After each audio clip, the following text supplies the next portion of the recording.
నమస్కారం. Bahujan times news కి స్వాగతం. హెడ్లైన్ చూద్దాం.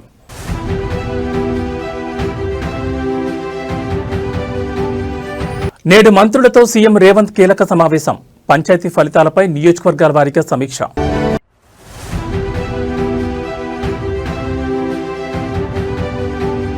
నేడు పవన్ అధ్యక్షతన జనసేన కీలక సమావేశం. పదవీ బాధ్యత పేరుతో పార్టీ నేతలకు దిశానిర్దేశం.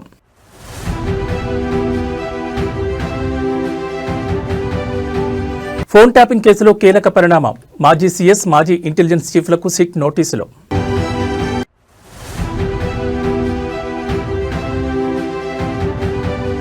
నేడు తిరుమలలో ఉన్నత స్థాయి సమీక్ష. ముక్కోటి ఏకాదశి వైకుంఠ ద్వార దర్శనాలపై సమీక్షించనున్న మంత్రులు.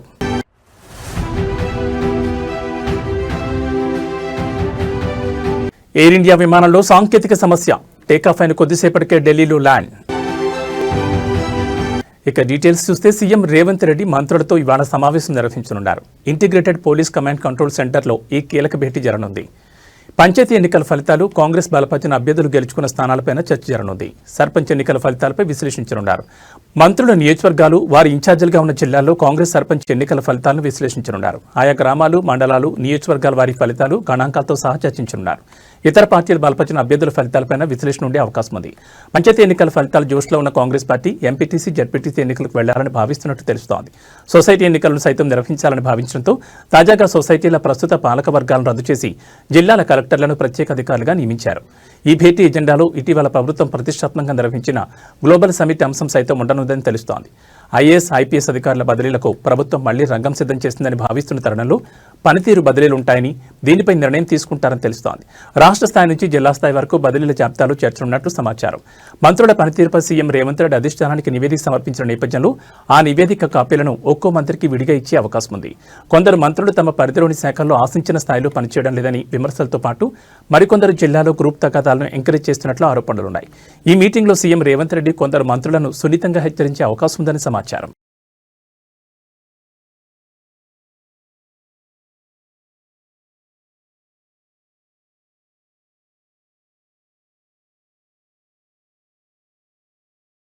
AP deputy CM, Janasena party chief Pawan Kalyan అధ్యక్షతన ఇవాళ మంగళగిరిలోని పార్టీ కార్యాలయంలో పదవీ బాధ్యత పేరుతో ప్రత్యేక కార్యక్రమం నిర్వహించనున్నారు. ఈ సమావేశంలో ఎన్డీఏ కూటమి ప్రభుత్వంలో జనసేన తరపున నామినేటెడ్ పదవులు పొందిన కార్పొరేషన్ చైర్మన్లు, డైరెక్టర్లు, నీటి సంఘాల అధ్యక్షులు సహా సుమారు 3,000 మంది నాయకులు పాల్గొబోతున్నారు. ఈ సందర్భంగా పార్టీ నేతలకు స్పష్టమైన దిశానిర్దేశం చేయనున్నారు.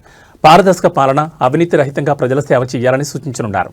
గ్రాస్ రూట్ స్థాయిలో అభివృద్ధి కార్యక్రమాలు వేగవంతం చేయాలని పిలుపునివ్వనున్నారు.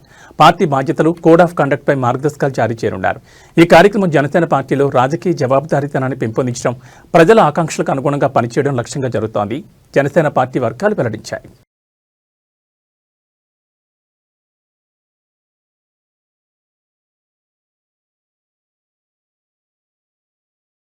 తెలంగాణ రాష్ట్ర వ్యాప్తంగా సంచలనంగా మారిన ఫోన్ ట్యాపింగ్ కేసులో కీలక పరిణామం చోటు చేసుకుంది. విచారణను వేగవంతం చేసిన సిట్ అధికారులు మరో కీలక నిర్ణయం తీసుకున్నారు. తెలంగాణ మాజీ సీఎస్ సోమేష్ కుమార్, మాజీ ఇంటెలిజెన్స్ చీఫ్ నవీన్ చంద్కు సిట్ అధికారులు నోటీసులు జారీ చేశారు. జూబ్లీహిల్స్లోని సిట్ కార్యాలయానికి విచారణకు రావాలని వారికి ఇచ్చిన నోటీసులు అధికారులు ఆదేశించారు. మరి సిట్ నోటీసులకు మాజీ సీఎస్, మాజీ ఇంటెలిజెన్స్ చీఫ్లు ఏ విధంగా స్పందిస్తారో తెలియాలంటే వేచి చూడాల్సింది. తెలంగాణలో పెను సంచలనం సృష్టించిన ఫోన్ ట్యాపింగ్ కేసు విచారణ ప్రస్తుతం అత్యంత కీలక దశకు చేరుకుంది. గత ప్రభుత్వ హయాంలో దాదాపు 600 మందికి పైగా రాజకీయ నాయకులు, న్యాయమూర్తులు మరియు వ్యాపారవేత్తల ఫోన్లను అక్రమంగా ట్యాప్ చేశారనే ఆరోపణతో ఈ కేసు ప్రారంభమైంది.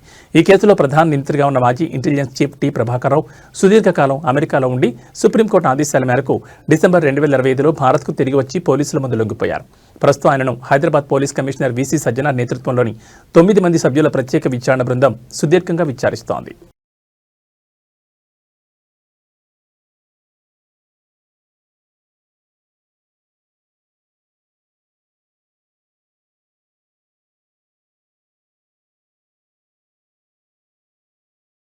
తెలంగాణ రాష్ట్ర జలవనరులు, పౌర సరఫరాల శాఖ మంత్రి ఉత్తమ్ కుమార్ రెడ్డి ఇవాళ హస్తినకు వెళ్లనున్నారు. రాష్ట్రంలోని పలు కీలక నీటిపారుదల ప్రాజెక్టులకు పర్యావరణ అనుమతులు మంజూరు చేయాలంటూ కేంద్ర పర్యావరణ, అటవీ, వాతావరణ మార్పుల మంత్రి భూపేంద్ర యాదవ్ను కలవనున్నారు. ఈ భేటీలో తెలంగాణ ప్రభుత్వం ప్రతిపాదిస్తున్న నీటి ప్రాజెక్టులకు సంబంధించిన అనుమతులు, అటవీ భూములు, గౌరవెల్లి ప్రాజెక్టుకు పర్యావరణ అంశాలపై ప్రధానంగా చర్చించనున్నారు. అయితే మంత్రి ఉత్తమ్ కుమార్ రెడ్డి ఇటీవల ఆంధ్రప్రదేశ్ ప్రభుత్వం ప్రతిపాదిస్తున్న పోలవరం, నల్లమల సాగర్, పోలవరం ప్రాజెక్టుపై అభ్యంతరాలు వ్యక్తం చేశారు. ఇప్పటికే కేంద్ర మంత్రి భూపేంద్ర యాదవ్కు ఆ ప్రాజెక్టుకు ఎలాంటి అనుమతి ఇవ్వొద్దని కోరారు. ఆంధ్రప్రదేశ్ ప్రభుత్వం ప్రాజెక్టు స్కోప్ను మార్చి గోదావరి జలాల వాటాలు, పర్యావరణ నిబంధనలు ఉల్లంఘిస్తోందని ఆరోపించారు.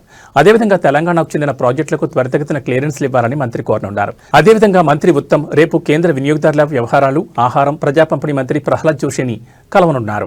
మరి అదేవిధంగా కృష్ణా నదీ జలాల విషయంలో నేను ఇంకా వివరంగా రేపు ఫ్యాక్ట్స్, ఫిగర్స్, డేట్స్ తో సహా క్రానలజీతో రేపు చెప్తాను. అంటే ఈరోజు టైం తక్కువ ఉంది, మిమ్మల్ని కూడా ఎక్కువ ఇబ్బంది పెట్టకుండా నేను ఇన్ షార్ట్ ఈరోజు చెప్తాను.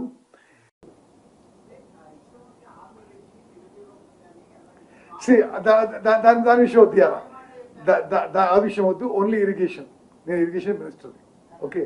తిరుమలలో కొలువుదీరిన కలియుగ దైవం శ్రీ వెంకటేశ్వర స్వామి వైకుంఠ ద్వార దర్శనాలకు సంబంధించి ఈ రోజు తిరుమలలో ఉన్నత స్థాయి సమీక్ష సమావేశం జరగనుంది. ఈ సమావేశానికి రాష్ట్ర హోంశాఖ మంత్రి వంగలపూడి అనిత, దేవాదాయ శాఖ మంత్రి ఆనం రామనారాయణ రెడ్డి హాజరు కానున్నారు. టీటీడీ ఉన్నతాధికారులు, జిల్లా యంత్రాంగంతో కలిసి వైకుంఠ ద్వార దర్శనాల ఏర్పాట్లపై మంత్రులు సమీక్షించనున్నారు. డిసెంబర్ 30 నుంచి జనవరి 8 వరకు మొత్తం 10 రోజుల పాటు శ్రీవారి ఆలయంలో వైకుంఠ ద్వార దర్శనాలు నిర్వహించేందుకు టీటీడీ ప్రత్యేక ఏర్పాట్లు చేస్తోంది. ఇప్పటికే తొలి 3 రోజుల వైకుంఠ ద్వార దర్శనాలకు ఈ డిప్ ద్వారా టోకెన్లు కేటాయించింది. సామాన్య భక్తులకు పెద్దపీట వేస్తూ మొత్తం 164 గంటల పాటు వైకుంఠ ద్వార దర్శనాలు కల్పించాలని టీటీడీ నిర్ణయించింది. మిగిలిన 7 రోజుల పాటు ఎలాంటి టోకెన్లు లేకుండానే భక్తులకు వైకుంఠ ద్వార దర్శనాలు కల్పించేందుకు టీటీడీ ఏర్పాట్లు చేస్తోంది.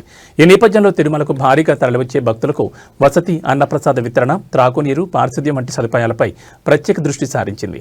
గత ఏడాది ముక్కోటి ఏకాదశి సందర్భంగా టోకెన్ల కోసం ఏర్పడిన తొక్కిసలాట్లో పలువురు భక్తులు ప్రాణాలు కోల్పోయిన ఘటనను దృష్టిలో ఉంచుకుని ఈసారి ఎలాంటి అవాంఛనీయ ఘటనలు జరగకుండా ప్రభుత్వం టీటీడీ పకడ్బందీ చర్యలు చేపడుతున్నాయి. భక్తులకు ఎలాంటి అసౌకర్యం కలగకుండా భద్రతా ఏర్పాట్లపై కూడా సమీక్షలో కీలక నిర్ణయాలు తీసుకునే అవకాశం ఉంది.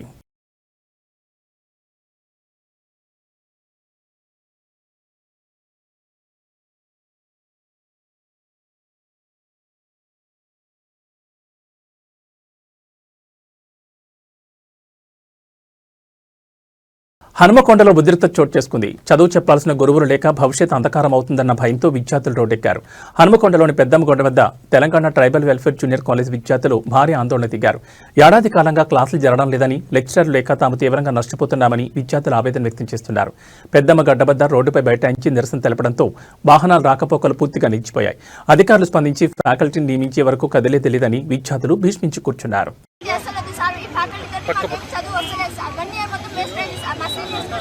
ఇలానే ధర్నా చేసింది సార్, కానీ వాళ్ళకి ఏం రిజల్ట్స్ లేదు సార్. రోడ్కి ఎక్కినాం సార్, అందుకే మాకు ఫ్యాకల్టీ వచ్చేంత వరకు మేము ఇలానే ఉంటాం సార్, ధర్నా చేస్తూనే ఉంటాం. అంటే ఎందుకు ఏ సబ్జెక్ట్స్ చెప్పట్లేదు అసలు? ఫిజిక్స్, కెమిస్ట్రీ ఏం బాలేదు సార్.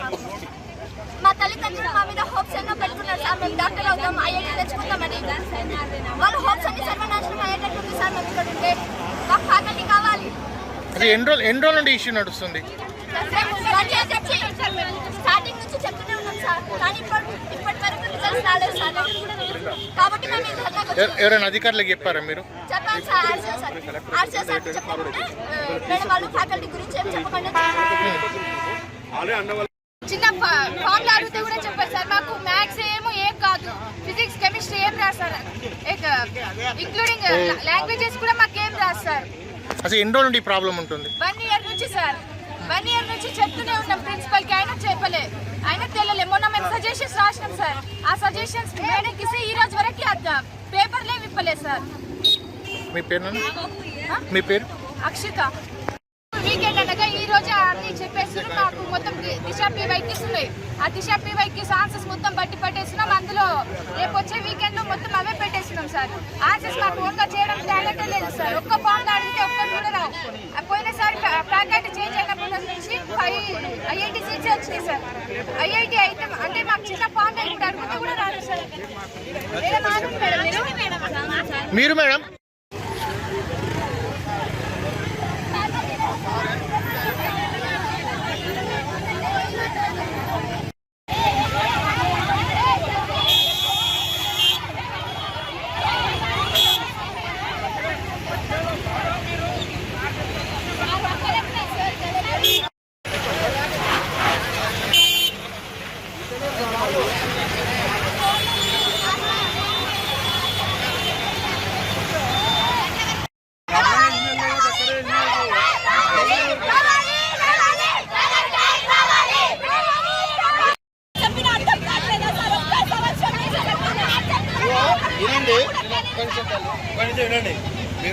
5 నిమిషాలు మళ్ళీ కూర్చున్నారు జామ్ అయింది. అదే ఒక అంబులెన్స్ కూడా ఉన్నది. దయచేసి ఒక 10 నిమిషాలు అడుగుండాలి. మళ్ళీ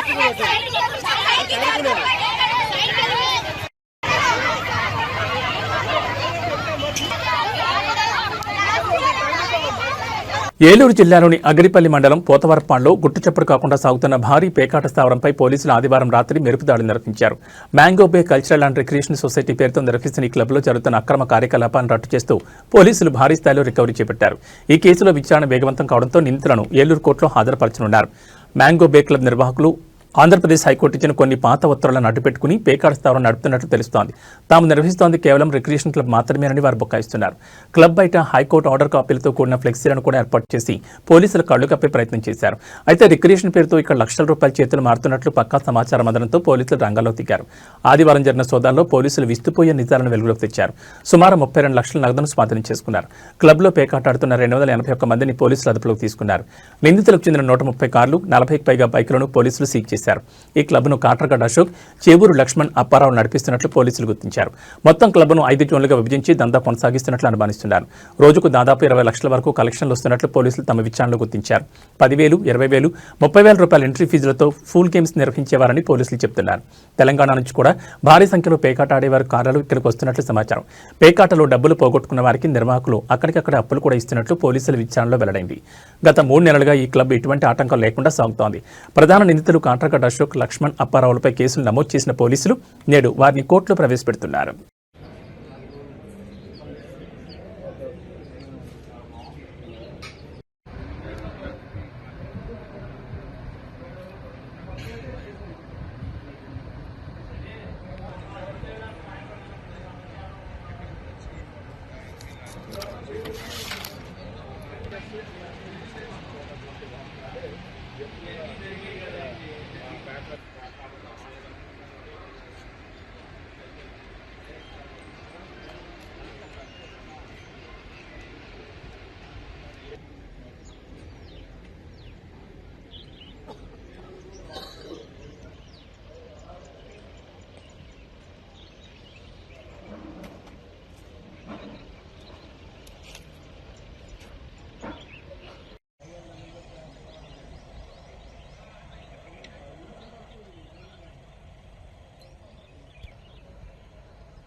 వాళ్ళు కనుక్కోమన్నారు ఎప్పుడు పేకాట క్లబ్లో మనం మీకు చెప్పాక ఏమన్నా ఉంటే వేద్దామండి అన్నారు. మన వాళ్ళని కనుక్కోమన్నా కదా అంటే వాళ్ళు లోపల అసలు అయినా ఆడు ఆడుతున్న నెల నుంచే కదా.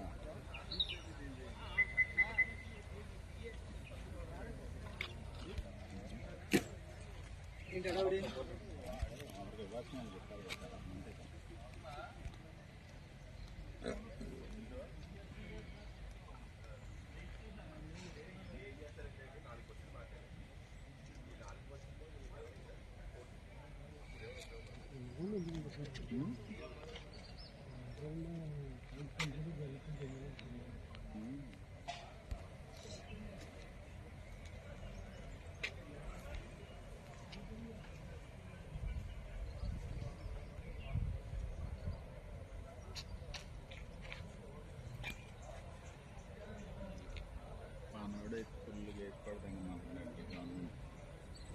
దొరికితే వదలొద్దు.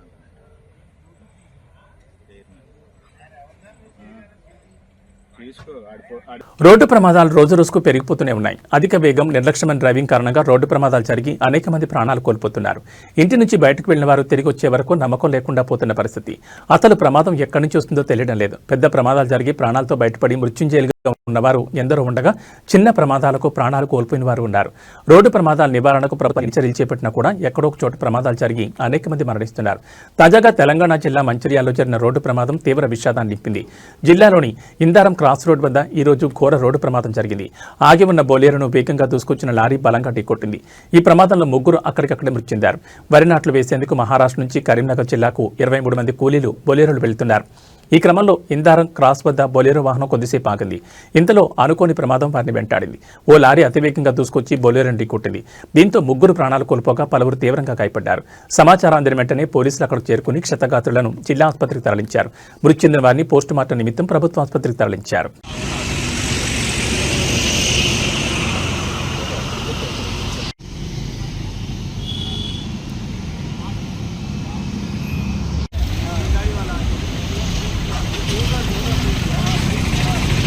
బాపట్ల జిల్లా చీరాల్లో భారీ అగ్ని ప్రమాదం చోటు చేసుకుంది. జాతీయ రహదారి పనుల్లో నిమగ్నమై ఉన్న ఒక భారీ మొబైల్ క్రేన్ ఒక్కసారిగా అగ్ని ప్రమాదానికి గురైంది. విజయనగర్ కాలనీ వద్ద వాడరేవు పిడుగురాళ్ల రహదారి పనుల వద్ద ఈ ఘటన జరిగింది. క్రేన్ ఇంజన్లో అకస్మాత్తుగా చెలరేగిన మంటలు క్షణాల్లో భారీగా వ్యాపించాయి. మంటల ధాటికి క్రేన్ ఇంజన్ భాగం పూర్తిగా కాలిపూడిదైంది. సమాచారం అందిన వెంటనే ఫైర్ సిబ్బంది ఘటనా స్థలానికి చేరుకుని మంటలను అదుపులోకి తెచ్చారు. ప్రమాద సమయంలో అక్కడ ఎవరూ లేకపోవడంతో పెను ప్రమాదం తప్పింది.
మృత్యువు కబళించేందుకు సిద్ధమైన వేళ సమయస్ఫూర్తి తోడైతే ప్రాణాలను తిరిగి తెచ్చుకోవచ్చని మరోసారి నిరూపితమైంది. ఖమ్మం జిల్లా బోనకల్ మండలం బ్రాహ్మణపల్లి గ్రామంలో ఆదివారం ఒక ఆర్ఎంపీ డాక్టర్ చేసిన సాహసం ఇప్పుడు అందరి ప్రశంసలు అందుకుంటోంది.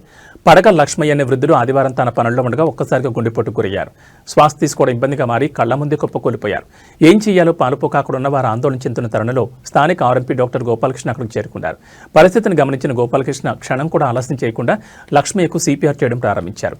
గుండెపై ఒత్తిడి కలిగిస్తూ శ్వాస అందేలా ఆయన చేసిన ప్రయత్నం ఫలించింది. కొద్దిసేపటికే లక్ష్మీ స్పృహలోకి రావడంతో అందరూ ఊపిరి పీల్చుకున్నారు. ఆపదలో ఉన్న వ్యక్తికి ప్రాథమిక చికిత్స అందించి ప్రాణదాతగా నిలిచిన డాక్టర్ గోపాలకృష్ణను గ్రామస్తులు, లక్ష్మీ కుటుంబ సభ్యులు కొనియాడారు. గుండెపోటు వచ్చిన సమయంలో మొదట కొన్ని నిమిషాలు అత్యంత కీలకం. ఈ సమయంలో సిపిఆర్ వంటి ప్రాథమిక చికిత్సపై అవగాహన ఉంటే ఎంతో మంది ప్రాణాలను కాపాడొచ్చని ఈ ఘటన మరోసారి గుర్తు చేసింది.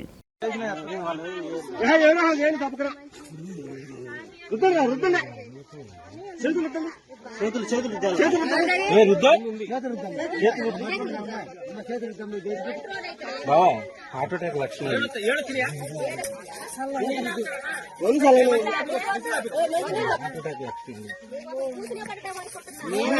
అరే 108 108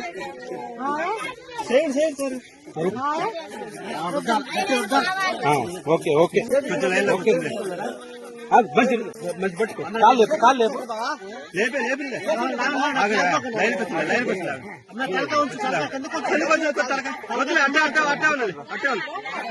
నేను చేస్తున్నా కానీ నువ్వు గట్టి రుద్దుకో.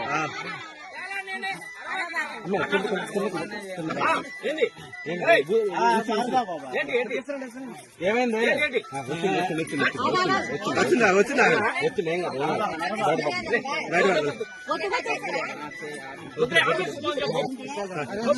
బీపీకి షుగర్ కొడుతున్నావా? BP sugar కొడుతున్నావా?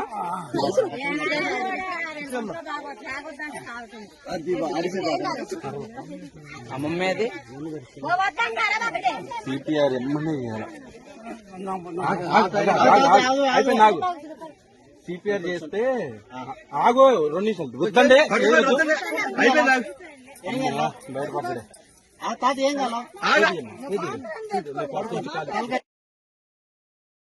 ఎయిర్ ఇండియా విమానానికి పెను ప్రమాదం తప్పింది. ఢిల్లీ నుంచి ముంబైకి వెళుతున్న ఎయిర్ ఇండియా విమానంలో సాంకేతిక సమస్య తలెత్తింది. టేకాఫ్ అయిన కొద్దిసేపటికే ఇంజిన్ ఆయిల్ ప్రెజర్ తీవ్రంగా తగ్గిపోయింది. 0 లెవెల్కి పడిపోయింది. వెంటనే గుర్తించిన సిబ్బంది అప్రమత్తమయ్యారు. ప్రయాణికుల భద్రతను దృష్టిలో పెట్టుకుని వెంటనే ఢిల్లీలో తిరిగి ల్యాండ్ అయిపోయింది. దీంతో పెను ప్రమాదం తప్పింది. ప్రయాణికులు సిబ్బంది అంతా క్షేమంగా ఉన్నారు. ఎవరికీ ఎలాంటి ప్రమాదం జరగకపోవడంతో అంతా ఊపిరి పీల్చుకున్నారు. A1887 విమానం ఇందిరాగాంధీ అంతర్జాతీయ విమానాశ్రయం నుంచి సోమవారం తెల్లవారుజామున 3:20 ముంబైకి బయలుదేరింది. అయితే విమానం గాల్లోకి ఎగరగానే పైలట్లు కుడివైపు ఇంజిన్ ఆయిల్ ప్రెజర్ పడిపోయినట్లుగా గమనించారు. వెంటనే అప్రమత్తమై విమానాన్ని కొద్దిసేపటికి ఎమర్జెన్సీ ల్యాండింగ్ చేసేశారు. ఢిల్లీ విమానాశ్రయంలో ప్రయాణికులంతా క్షేమంగా దిగేశారని, ఎవరికీ గాయాలు కాలేదని అధికారులు తెలిపారు. ఇంజిన్లో తలెత్తిన వైఫల్యం కారణంగానే ఈ సమస్య తలెత్తినట్లుగా భావిస్తున్నారు. ఇక అసౌకర్యానికి గురైన ప్రయాణికులకు ప్రత్యామ్నాయ ఏర్పాట్లు చేసినట్లు ఎయిర్లైన్స్ తెలిపింది. ఊహించని రీతిలో ఈ పరిస్థితి తలెత్తిందని పేర్కొంది. అసౌకర్యానికి హృదయపూర్వకంగా చింతిస్తున్నట్లు ఎయిర్ ఇండియా తెలిపింది. ప్రయాణికులు సిబ్బంది భద్రతే తమకు ముఖ్యమని పేర్కొంది. అయితే దీనిపై వివరణాత్మక నివేదిక ఇవ్వాల్సిందిగా ఎయిర్ ఇండియాకు మంత్రిత్వ శాఖ ఆదేశించింది. సమగ్ర విచారణ జరపాలని డీజీసీఏకు సూచించింది. అలాగే ప్రయాణికులకు అన్ని విధాలా సహాయం అందించాలని, తదుపరి విమానాల్లో సర్దుబాటు చేయాలని తెలిపింది.